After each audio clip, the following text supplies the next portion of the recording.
Have you ever had this nightmare? Your overhangs collapse, filament goes wild, and your print turns into spaghetti? What a bummer. But don't worry, we can fix it. All of this can be avoided with support settings. Today, we're diving into how to set up supports that are stable, easy to remove, and filament saving. First, a little diagnosis for your model. Does your model even need supports? There's two ways to figure this out. Drop your model into Creality Print 6.1 and hit Preview. If you see a little floating warning icon in the bottom left corner, yep, that means some areas are hanging in the air and need support. You can also check Show in Printer and look at the overhang wall percentage.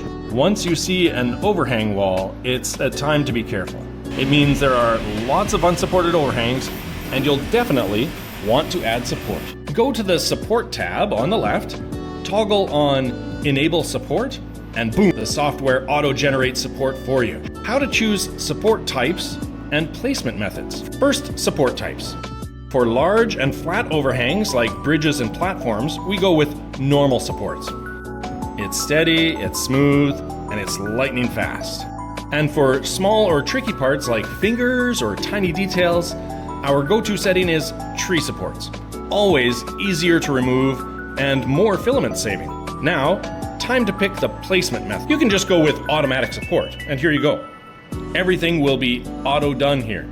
Super helpful if you're just starting out. But for veteran makers who know your model well, there's also manual supports for you, where you can use the paintbrush tool to add support only where you want.